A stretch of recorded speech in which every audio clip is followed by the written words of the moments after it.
Regarde-moi ça. Est-ce que tu crois que ça va être mauvais cette histoire? Tu connais le tigré? Ben moi j'en ai fait un XL. Allez, je te montre la recette, tu vas voir, c'est pas compliqué. Et quelle gourmandise! On va commencer par ajouter toutes les poudres dans notre saladier. Donc ici, la farine, la poudre d'amande et le sucre glace. Il y a beaucoup de sucre glace. Faut ce qu'il faut. On a 5 blancs d'œufs quand même. Hein. Et on va venir mélanger un petit peu tout ça. Une fois que tu as mélangé tes poudres, hein, que tu les as plus ou moins tamisées, que tu n'aies plus de paquet, souvent c'est le sucre glace ou la poudre d'amande, on va venir ajouter les blancs d'œufs. Donc ça, super recette hein, pour passer si vous avez des blancs d'œufs qui vous restent et vous ne savez pas trop quoi en faire. Et on va venir commencer à mélanger tout ça. À un moment donné, ça devient un petit peu compact quand même. Donc on ne va pas s'embêter, on va venir ajouter le beurre. Alors le beurre, je l'ai fait noisette.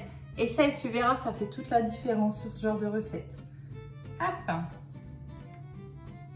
Tu auras un petit goût noisette qui va être juste... Je me régale d'avance.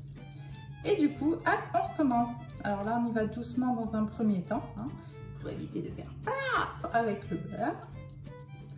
Et on continue de mélanger jusqu'à ce qu'on ait une pâte bien homogène. Maintenant que ma pâte est bien homogène, je vais y rajouter la gourmandise, les pépites de chocolat. Tu as toute la recette sur mon blog, hein, comme d'habitude, hein, n'hésite pas. Tu vas voir là-bas, toutes les recettes que je te propose y sont. Et si tu veux me suivre, eh bien n'hésite pas aussi à t'abonner. Et comme ça, tu auras les recettes que je te propose dans ton fil d'actualité. Et voilà, tout est bien mélangé. On va prendre maintenant notre moule. Alors ici, moi, je vais utiliser ce moule-ci. Et tu vois, regarde, ça va me donner ça comme forme. Ça va être super sympa. Comme d'hab, je l'ai passé sous l'eau avant de m'en servir. Et tout simplement, eh bien, on verse la pâte dans le moule. Et voilà, il n'en reste plus une miette dans mon saladier. Tout est passé dans mon moule. Donc ici, c'est le moule Charlotte que j'utilise de chez Guy Demar. Si tu as envie de ce moule, n'hésite pas à me contacter. Tu sais que je suis conseillère pour la marque. Et c'est parti, on va mettre ça au four. On va maintenant préparer la petite ganache pour mettre au centre qui va être toute la gourmandise. Du chocolat noir, de la crème liquide que j'ai fait bouillir. On va la verser en 3 fois ici sur le chocolat. Et de une, on va laisser fondre un petit peu. Et de deux, on mélange un petit peu.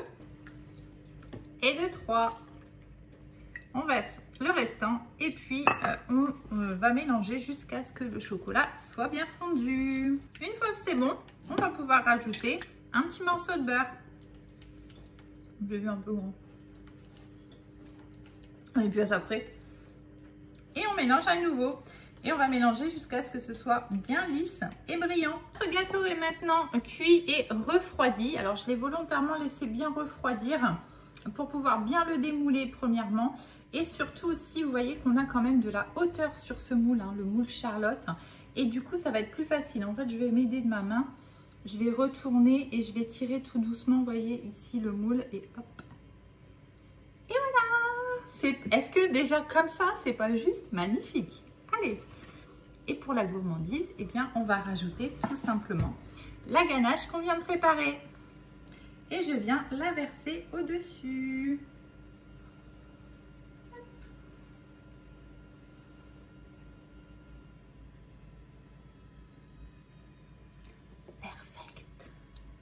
Je vais lui rajouter un tout petit peu de pralin parce que je trouve que ça va faire une petite finition un petit peu plus sympa. Donc vraiment très légèrement. Hop. Donc là ma ganache elle n'est pas encore prise. Hein. Et on va aller ensuite mettre ça au frais un petit moment histoire que la ganache elle fige. Et après on peut se régaler. Voilà, vous voyez tout de suite ça fait un petit peu moins tristouille. Non, qu'en pensez-vous ?